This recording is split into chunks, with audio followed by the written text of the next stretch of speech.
first of all, thank you for coming. Great to see you all here. My name is Juliana. I'm originally from Colombia. I've been living in Sweden for 4 years almost now. And I was, as you are, I was a mentee in this program, and now I'm at the other side. So it's always cool to see that, okay, it's in a couple of months you will be standing here and helping the next generation that will come. So that's something good. Irina as well was a mentee in the program. My session will come a bit later, but I'm gonna try and help with some tips and tricks that help me gain attention from recruiters in my field, which is marketing. But hopefully you will be able to use that for whatever your field is. So nice to meet you all. And now I'm gonna leave you with today's presenters, Irina. Yes, so welcome everyone. My name is Irina. I'm originally from Switzerland, moved to Sweden in the middle of the pandemic in 2020. I was as well sitting where you are as a mentee in the program with Juliana. And yeah, now I'm working as a tech recruiter for Volvo Cars. So the input I can give today is like from the other side, like as a recruiter, when I receive application, what am I looking for and how can we make this the best, like so you stand out and get to the interview and get a follow-up and interviewed after that. And yeah, so we're gonna focus on job interviews, but I think a lot of it apply as well in situation where you go somewhere to network, or if you go afterwards, once you get a job, so a lot of things still apply once you start in a new role. But okay, let's get focused then on interviews and see how we can make the best out of them. So there are some really basic things once you get invited to an interview. The first, and these are just very basic rules, and if you want to go further, we can develop around them as well. But for instance, the time perception in different countries differs, right? And in some place, if you arrive just in time, you're on time. In Sweden, if you're going to an interview or you're going to a business meeting, being on time means being there 10 minutes before your meeting is actually scheduled.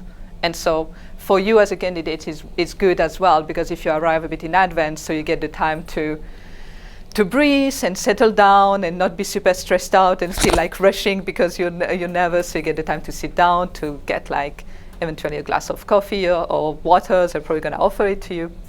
And then if it's online, you have to care for your own drinks, but make sure you have something around as well, just to be comfortable and don't dry out when you're trying to talk to the person. And then dress appropriately. Here, I think it really depends on what role and what company. People can have very different expectation.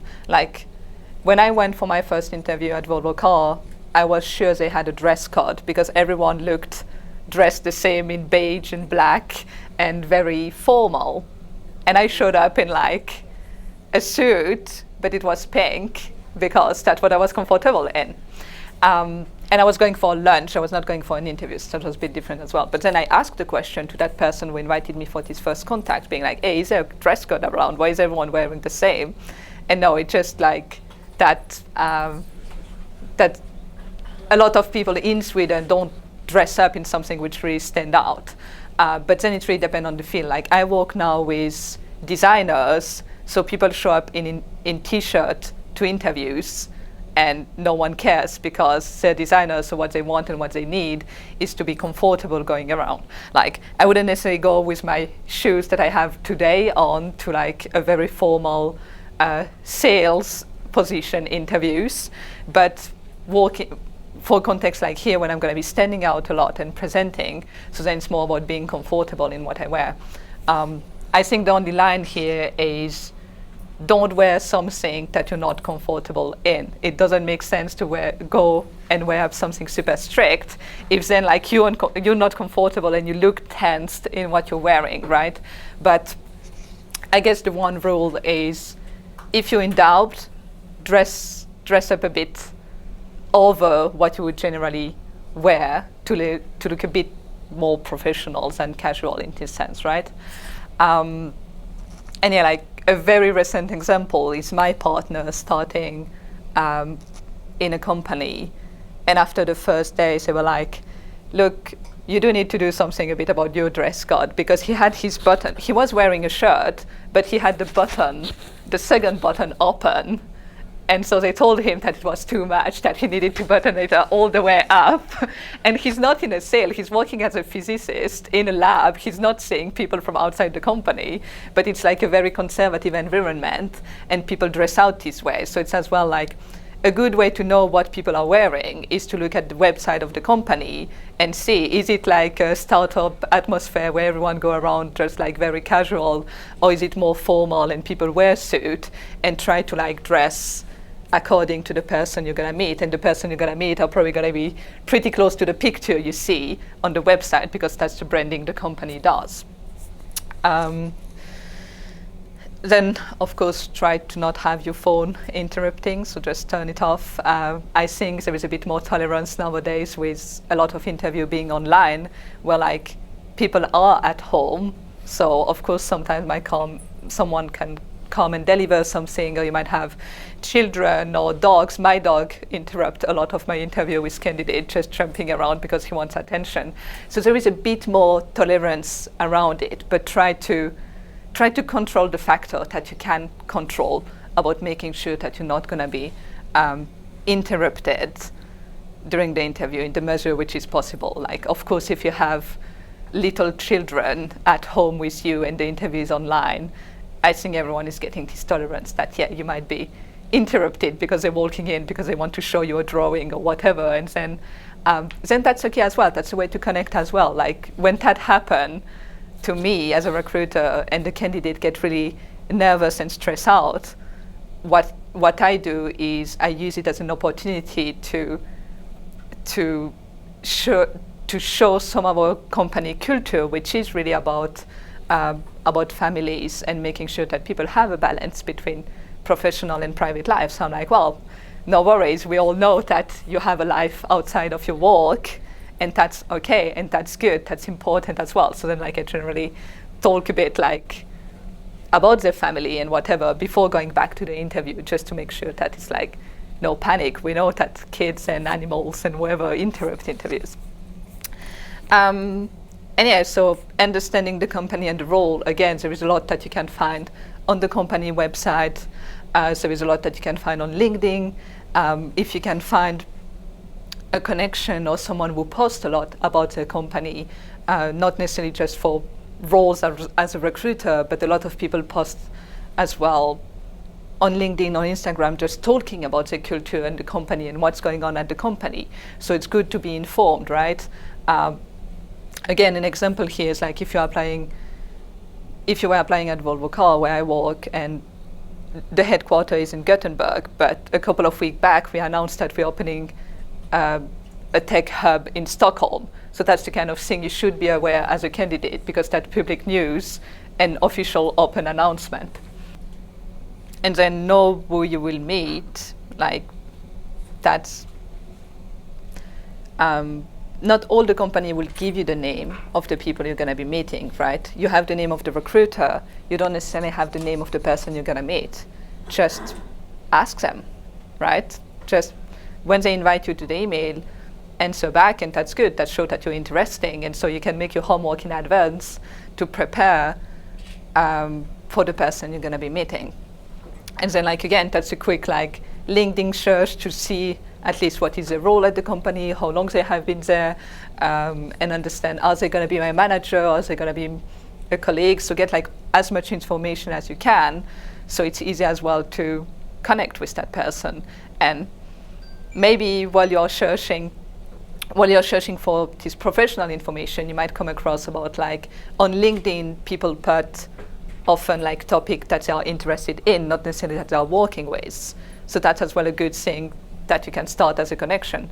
Like for instance, on my LinkedIn, I have diversity and inclusion as one of the topics that I really focus on and I want to be like focusing more on. So then like that might be a good thing to discuss in the interview with the person you're meeting, even if it's not like directly in the role, but being like, how do you make sure that you have inclusive and diverse team, and that people feel welcome and belong to the team, or this kind of question about how am I going to fit in this team if it's important for me, and what is your stand on that.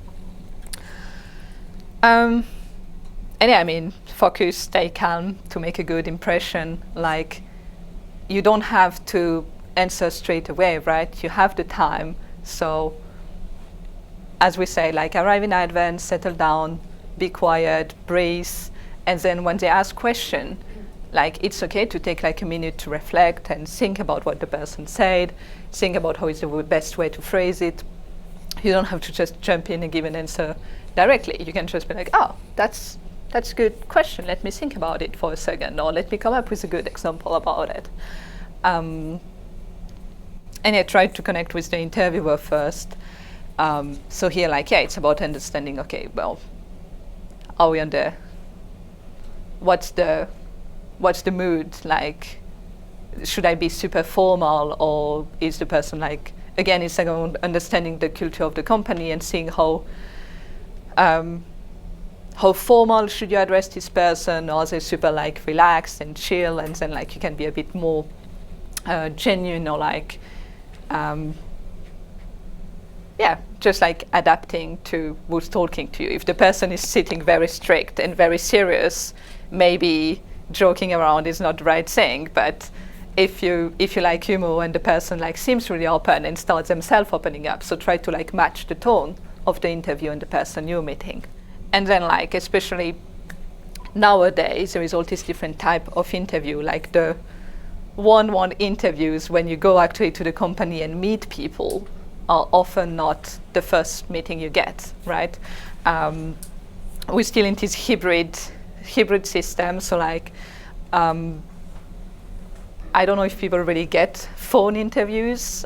We don't really do this, so I'm not really familiar about phone interviews. I'm a bit too millennial for that. I'm a bit too millennial for that. So I would. Yeah.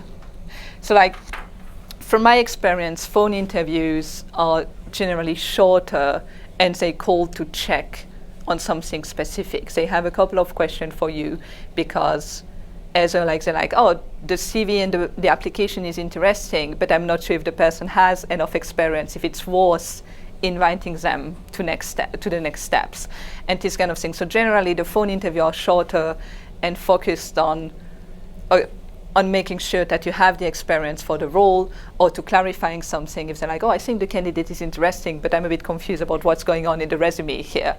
So they might like take a phone interview more as a quick check to get the information they are missing. And then like team video interviews are generally used and approached in a very similar way as a one-on-one interview on site, but just now with the whole situation, the pandemic, not all companies go back to having people to have to show up on site, but rather invite you for a video interview, especially if you're not like in the same city, so you don't need to travel all the way for a first interview.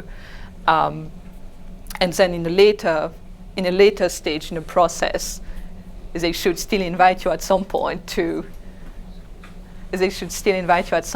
like meet the team, or like if they don't, that's something that you should ask as well.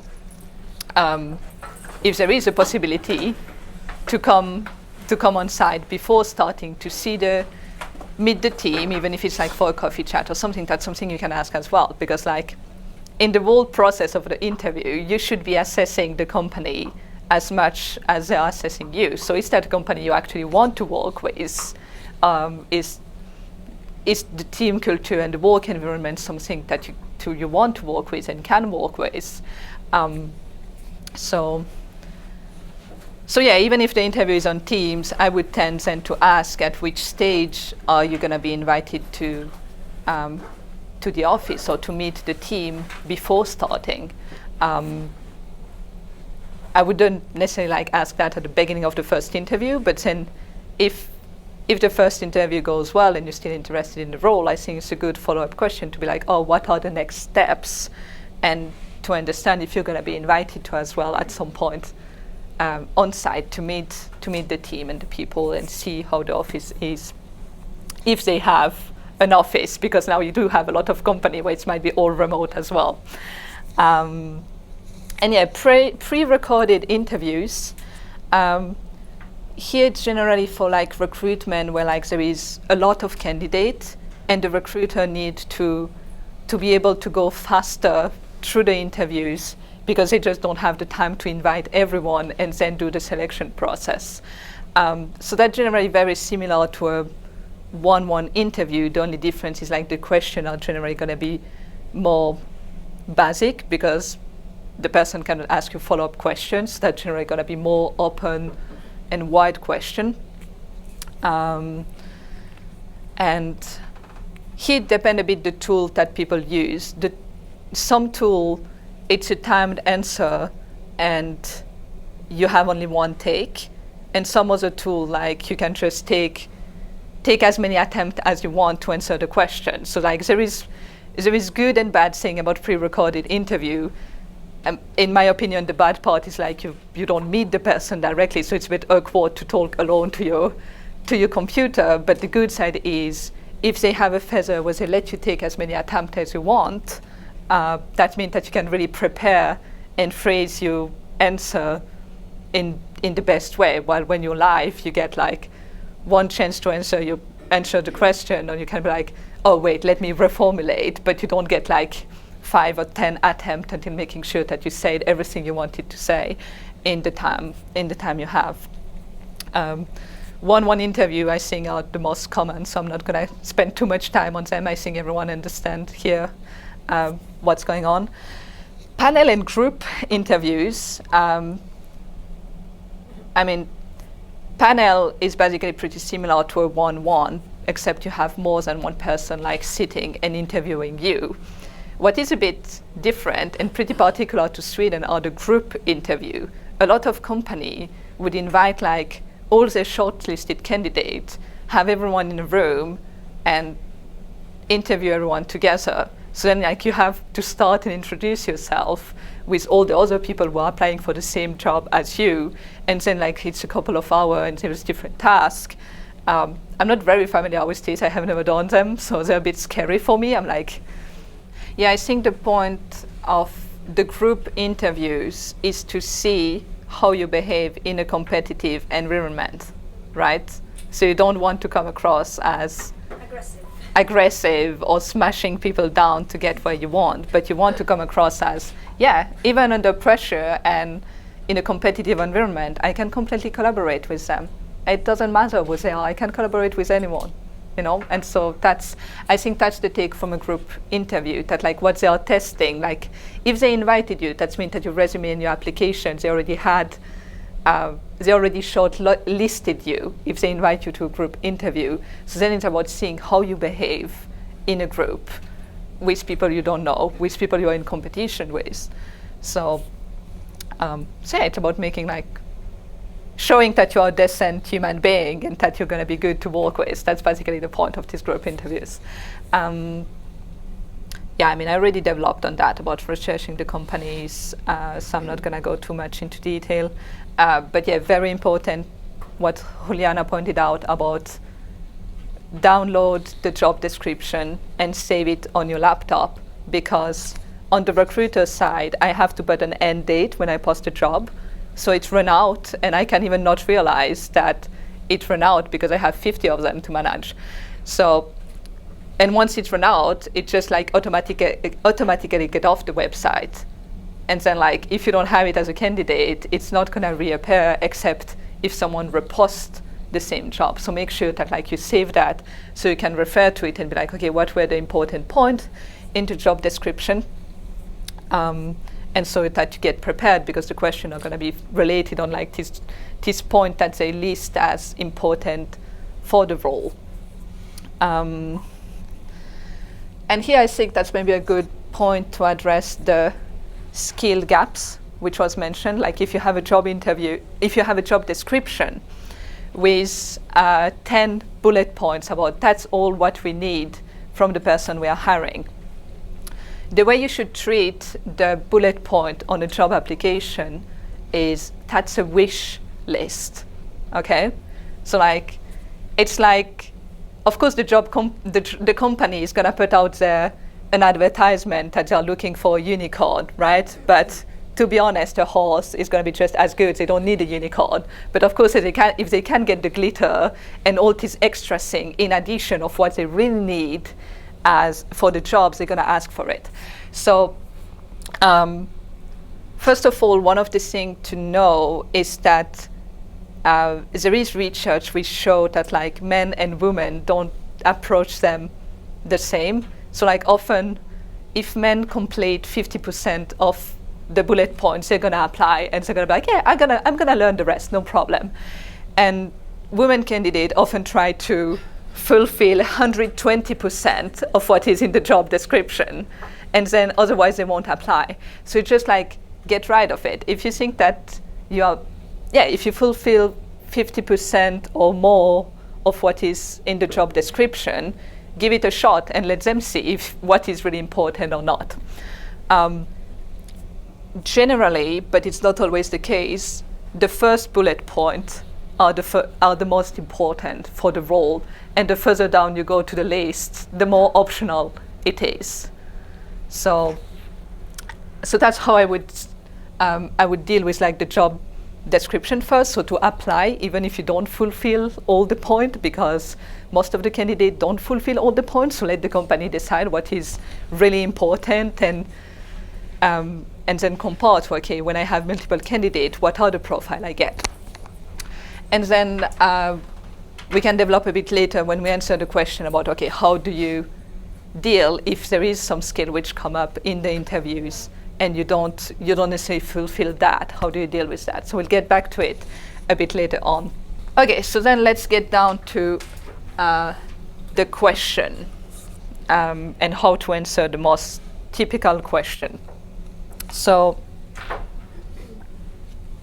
first of all the company are going to ask you to present yourself. Tell me something about yourself. And here what happens often is people start with, yes, so I was born in 1975, and then I did my first grade there, and then my secondary school over there. And I'm like, I don't need that. That's information that you didn't even include it in your resume. So there is prescription, right? I don't need your whole history. And then I do have the history of your job. I don't need you to walk me through your whole history. So when people ask you, tell me something about yourself, that's where you want to use a short, sweet elevator pitch. So in case you're not, an elevator pitch is really this idea that, okay, if I step in an elevator and I have only the right to present myself to someone, so it's about 30 seconds, 1 minute maximum. So that's the time you have to answer a question like, tell me something about yourself. So they don't want your whole work history. They want to know, okay, who you are very briefly, what are you doing now, what are you looking for, and something maybe more personal about your hobbies. We're in Sweden. People love to connect about things which are not work. So like, the way I would answer it, for instance, would be like, yes, so my name is Irina. I come from Switzerland. I moved here 2 years ago to finish my studies. And now I'm working as a tech recruiter for Volvo Cars. But I'm looking to move in a role which is more focused on diversity and inclusion, or from a different angle. And yeah, when I'm not working, what I like to do is go out with my dog in the forest. I like really the nature around Gothenburg, the archipelagos. And as well, I make attempt at growing exotic plants in my flat in Sweden. And then like, it's a short introduction. I said who I am, I said what I'm doing, I said what I'm looking for, and I give some random information about myself which might help the recruiter and the team remember you as a candidate. Okay, not everyone grow exotic plants in Sweden. So that's like, they're like, oh, okay, that was that candidate, because maybe they have the one that grows exotic. Yeah, but it's like, if they don't remember your name because they see that many names during the week, it's a very easy thing for the team to then go back and be like, oh yeah, that was that candidate who was doing painting on the side, or that candidate who was doing growing exotic plants. So I do have that. Like I often have manager coming back to me being like, oh, I talked to that interesting candidate, but I cannot remember their name. And so I'm like, okay, when did you meet them? Where was they like? It's like, yeah, you know, that was that candidate who had like their own painting on the background of the interview or whatever. And so I'm like, oh yeah, I see what you mean. And then I can go back and get them in the system. I bring up the plant because that's a very common hobby in Sweden. So people are like, oh, what do you do? I have a garden too. And like, a lot of people walk in the garden, so then they can relate and they're like, oh yeah, that's a topic I can talk about. I understand that. But another good one that I could take in a position where I need to talk to people constantly is being like, yeah, I'm a volunteer for Perform on Top, so I do workshop in the weekend and I talk in front of people. And then it's like, oh yeah, that's a good quality to have as a recruiter, because you're going to need to talk to people that you don't know all the time. That's like 90% of your job. So yeah, keep it short and sweet. We don't need your whole history, life history, whatever. We need a concrete, because you don't want to spend all the time on that. You want to spend the time on the next question, and you getting a chance to ask your question as well. Why do you want to work in this company or this role? It's going to come in almost all the interviews as well. Of course, they want to know why you are interested. Why should we hire you is a pretty common one. Maybe a bit here, like it's maybe a bit like getting specific about the role, and like I think that's where we can connect it back to the skills gaps that we were discussing. Because here, why should we hire you? Even if you don't feel all the criteria they had in the job description, what are the transferable skills that you have that make you a good candidate? So if they are like, oh, have you been managing people in a company or whatever, maybe you haven't done it in that context, but maybe you have been involved in a sport club for a long time where you have had to collaborate with other people or manage a whole team of kids or grown up. Or you might have been, just think about any transferable skills. If you are missing skill, what are transferable skills, which mean that you're going to be good at learning that? Or do you have a record of learning a new skill that you can give as an example? So maybe they're like, oh, so do you know that software or that program? Have you been working with it? And you can be like, well, I haven't been working with this one specifically, but I have this other software which is very similar that I have been working with and that I know very well. And so with the experience I have, it's going to be easy for me to learn this new software as well. Or maybe you don't have a similar software, but you arrived to Sweden and you studied SFE, and in 6 months you're already through with SFE. So that's a good example and demonstration to show that you can learn a new skill real fast. So that's the kind of indicator that you want to give, because they don't necessarily want someone who fill up all the criteria. They want to figure out what are the things that we can teach you and how fast can we teach it to you if you don't fulfill all the criteria yet.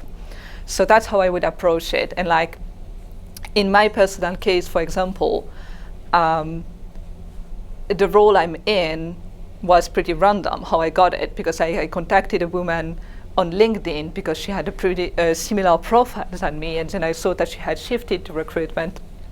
And so I contacted her on LinkedIn, and I contacted her on a broken Swedish on LinkedIn, but I wanted to show that, I'm making the effort, I'm learning Swedish. And then she went and checked my profile on LinkedIn, and she was like, oh, this person has been in Sweden less than a year and is already like comfortable contacting people in Sweden and having a conversation in Swedish. So it doesn't matter that it's broken Swedish. What you want is just like show that you're going to make an effort, that you're going to try. And so that's how I would approach the skill gaps. I hope that answered the question. And then strength, weaknesses, of course, they always ask about this. And here we can talk a bit about what not to say. For instance, you never want to give a weakness which is like, oh, I'm terrible at working with people. Because in any role, you're going to need to work with people, right? So even if you are a developer, you're still going to need to talk to other developer or talk to a manager, talk to HR, talk to a client. So when you are giving weaknesses, it does need to be like authentic, but choose the one which are not like gonna cross you from the job, right? If you're gonna be a recruiter and you're like, oh, I'm absolutely scared of talking to people I don't know. I don't want to do that. That makes me very uncomfortable. That's not a good one to bring up. As a recruiter, I talk to tons of people every week. So if you're just making up something to sound good, what I read, when someone gives me something which is like pre-prepared like that, which is like, okay, they're not actually talking about their skills, what I'm gonna read is this person is not self-aware or self-confident to actually give a proper assessment of themselves. I think what is a better thing to do is to present your weaknesses and explain what are the steps that you take to deal with it. So for instance, if time management is something that you want to work on or that you're not especially great at, something that you can say is like, well, I'm not really a morning person, so I don't really like having meeting before 9, but what I do then is I make sure to wake up early, to have a shower, so I'm fresh to start working early on, and then like maybe being like, well, in the morning I'd rather focus on easier tasks, organizing my calendar and whatever, and then I'm up for meetings. And then if the recruiter is like, well, all our meeting at 8:30, so how are you going to deal with that? And then like explaining what are the steps that you can do to compensate around this weakness. But yeah, generally, I would avoid talking about being bad at working in a team or with people, because that's something which you need in all roles. I wouldn't go too much into being bad with time, because that's something which is really important in all roles as well. So think about all the things which are general skills that you're going to need for any job, and avoid talking about this if they don't ask you to. I mean, it need to be legitimate. So like, I think that's the most important, to be honest about, okay, is that the same with strengths? Don't sell strengths which are actually not your strengths, right? Don't say people, I'm great at organizing and planning, and then your first week, you're like, oh, I lost my key and my badge and all my documents, you know? So say something which fit with who you are. I think it makes sense to say, well, when I approach a new skill, I like to first like observe for a couple of days and ask a lot of questions. So yeah, like for the first couple of days, I'd like to understand and see how other people use it, and then I can speed up very fast and pick it up and start learning, start working with it myself. So that's a very good example indeed.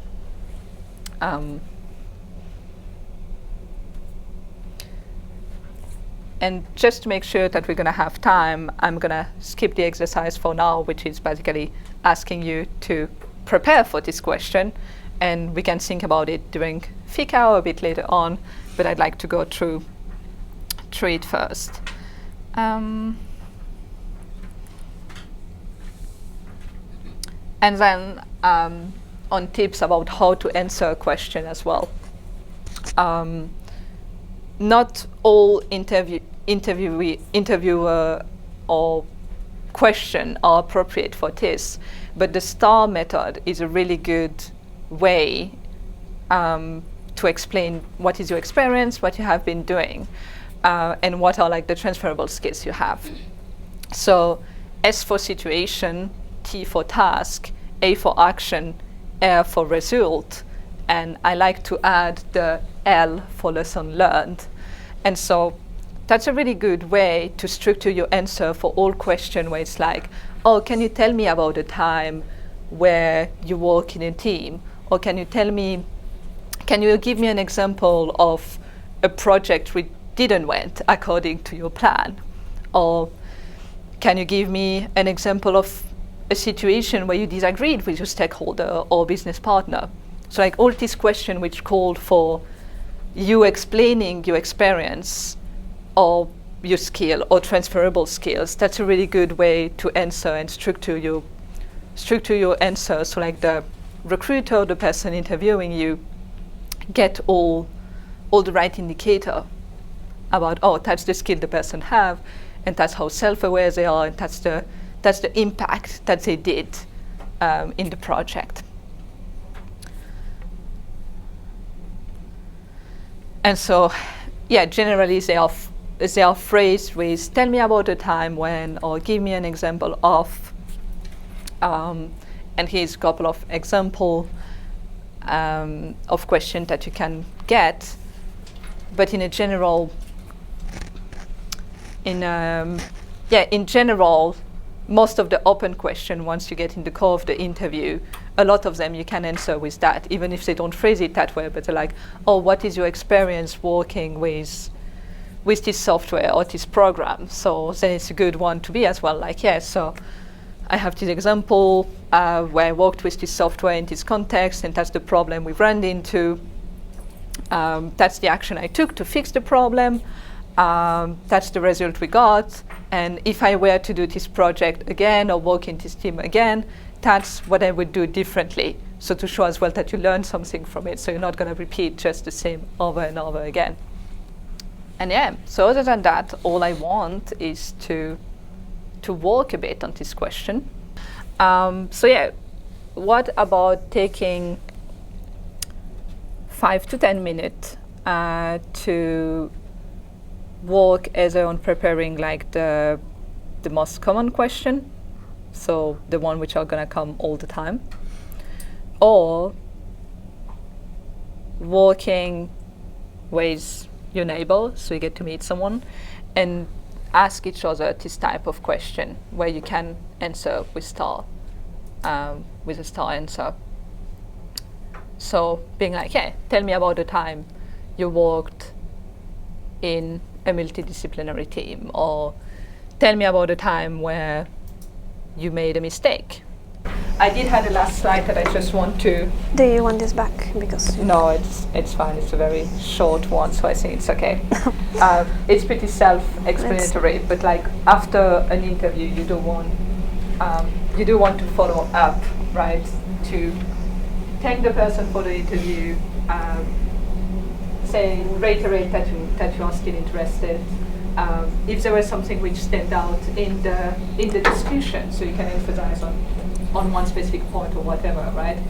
And yes, then don't see an interview when you don't get the job as a lost opportunities, but look at it as it's practice for next time.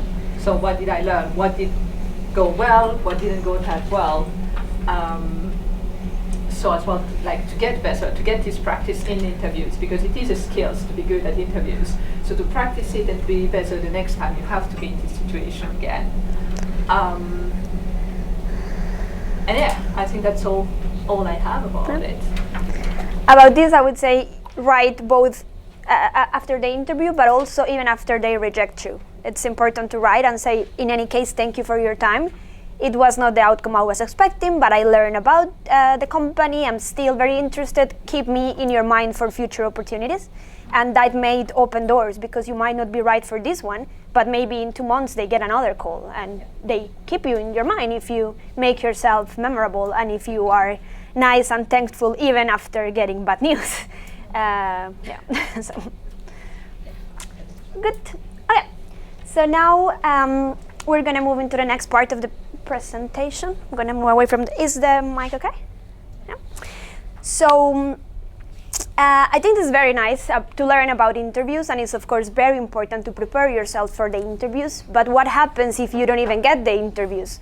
That was my case. I was applying and applying, and it was COVID time. So it was extra hard.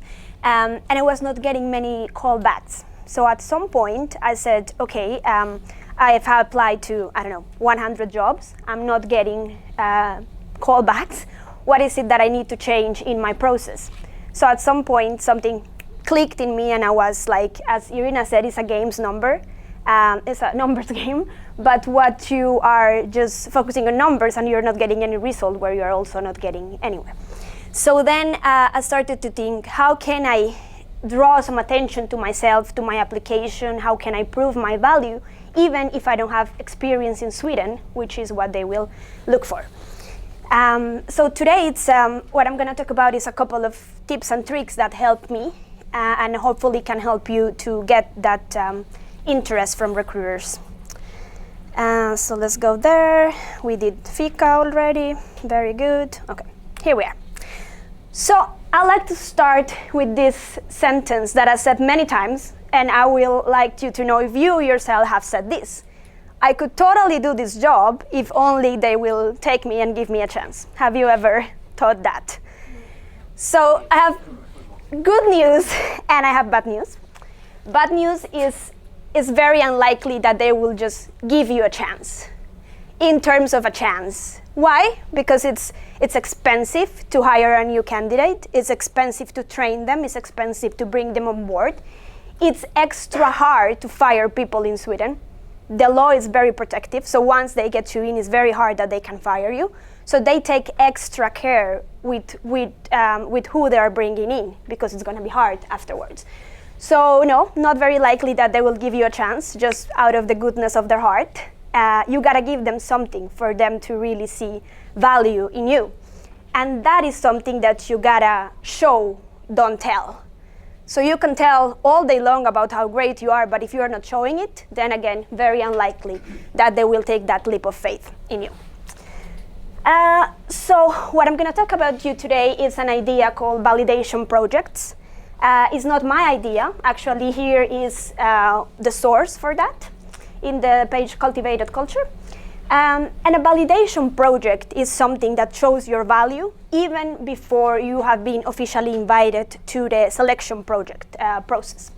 So it's something that proves that you can totally do this job, as we were saying before, that you can bring good ideas to the table, that you are willing to go to run the extra mile that not everyone will do, and sets you outside the box and sets you apart from other candidates in the same competition. This is something that, as I'm going to explain later, takes more time than your traditional CV and cover letter application. So this is something that you may not be able to do for every role you're applying to. But if you come across a role that you really, really want, and if you're tired of applying to 10 calls per day and not getting anything back, maybe it could be more beneficial to apply to one per day, but to actually make an impact. So I'm going to give you some examples of roles that I encountered and how I use validation projects to get some attention to them. Granted that my field is marketing, so you might see some ideas that are perhaps too marketing oriented, but I think my invitation today for you is to try and think how can you prove your value in whatever your field is. So how can you adapt these for engineering or for finance or for whatever it is that you're doing. Some roles are of course easier to apply these ideas to. So if you are a doctor, I don't know how you can apply this, but we're gonna brainstorm together in the end and try to think how can this work for other fields as well. So I was really wanting this to work at this company. Polestar is part of Volvo, and it's an electric car company. And the role was to be email marketing coordinator. So that is the person who is sending emails with promotions, with newsletters, and with things like that. And the main point of the role was to create the newsletters for the customers of the company. So I said, okay, they need someone who can create, design, build, and market newsletters. So I'm gonna send my application as a newsletter. So then this is what I did. It's built as an email newsletter, and then I would say this newsletter is a job application, and each news or each section of the newsletter was kind of a part of my experience or my CV or links to my CV, cover letter, and things like that. And then at the end, it had like an invitation to have coffee or to meet me for a brief chat or something like this.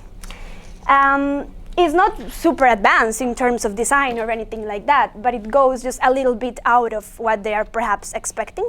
And it got me actually the 2 interviews with the company. At the end, it didn't work in terms of getting the job, but my goal at this stage was getting the interview.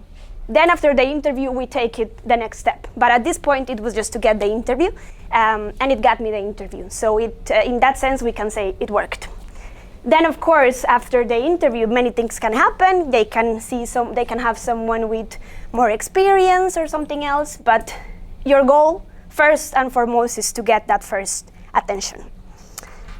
Then I was applying for a role at Volvo, and it was a role in consumer experience, and it was about having a lot of public speaking engagements and having a lot of it was about training their customer-facing personnel. So they needed someone who could handle public speaking, training, having presentations and things like that.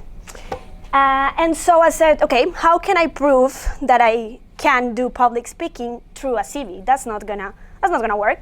But if I can have a video of myself presenting, and I'm not, now I see this and I'm just like, oh my God.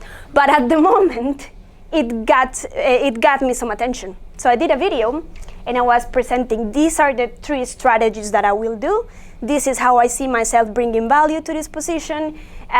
This is what can set me apart. And I had applied for many times in Volvo before, never heard back.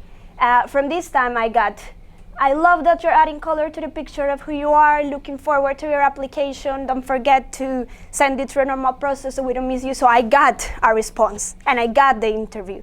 By this time that I got invited for this process, I had already found a job, so I didn't follow through. But again, it sets you apart because who's gonna be willing to do this out of the 300 people that they have? Maybe not everyone. Not everyone has the time, but especially not everyone has the commitment to go the extra mile. So it automatically sets you apart. This was one of the first thing I did. And this was for a finance company, and they wanted content ideas. So then I just sent a very brief presentation in which I said, okay, these are my, 7 ideas to get more partners and to get new customers. I just went through a website very briefly, saw what they had, what they were already doing, and then gave them some feedback, how can they improve. And it's not really even about the ideas. Of course, you want to present good things, but I would say it's about showing that you took the time to do your research, to identify a problem, to bring solutions. Maybe you can even say, hey, I did a brief survey. I talked to 10 people that are your target audience, and this is what they had to say about your company, and here are a few ideas of how to do it better. So you're showing that you're willing to really invest and to really bring value. For this one, it was a brand company called Naked, and the role was about social media. So then, very briefly from my couch, I went to their Instagram account and I proposed how can they have different types of posts, or these are the campaigns that I will do, or things like that. And you might think that's disrespectful to go and criticize their job, but what I think is, if you're really bringing value and if you are really doing it in a way that it's polite and educating, you're not saying everything you do is horrible, you need to hire me right now, but you're rather saying, hey, I really love what you guys are doing. I am very passionate about your brand, and therefore I follow you and I have this and these ideas that can help your business. And think about what's better for you as a recruiter or as a manager in a company to get an LinkedIn message that says, oh, please, sir, help me, I need a job, I'm desperate. Or to get a message that says, hey, I'm really passionate about your company, and here are three ideas that could improve your business. Let's have coffee whenever you have time. Even if the 3 ideas are not mind-blowing, this person is going to think, oh, this is a different approach. This is something that brings value instead of begging for attention. So that's the message I would like to come across. I would like to give across to you is try to think about it in the sense of bringing value, not so much asking for something for people that doesn't even know you. So it's more about giving, not so much about asking, I would say. Even sometimes by calling, that's already going the extra mile, because not everyone is willing to call the recruiter and said, hey, I just applied. I want to bring some attention to my application. Yeah. Did you talk in Swedish or English? English. I don't have Swedish. I don't have Swedish. I couldn't do it in Swedish. And my field is marketing. So it's when you're working in marketing and communication and really putting messages out there, if you are going to say that you speak Swedish, you got to speak really good Swedish. Maybe in other professions you can come across with less knowledge, but unfortunately in I would say in communication it's trickier. So this whole thing was in English. Yeah, and I haven't told you, like at the end, it worked, and I'm now working in marketing for a software company called Pagero. It's located here in Gothenburg near Stempiden, and I've been working there for a year, almost a year and a half now. So I would say, yeah, it pays off. We all were, as I said at the beginning, mentees in the beginning, and now we are at the other side. So we are living proof. Diana over there, Sinisha, like we all are proof that it can happen, and it happened for us. It will happen for you. But the message is more, what are you doing right now? Is it working? Is it not? And how can you boost it to make sure you get some attention? Again, these ideas might be very marketing focused, the ones I show, but if, I don't know, you're a software engineer and you actually try the software, or you went into their website and you notice perhaps it's loading a bit slow, maybe you can have some improvement there. Or it's really think about your fields. You are the ones who are experts in your fields.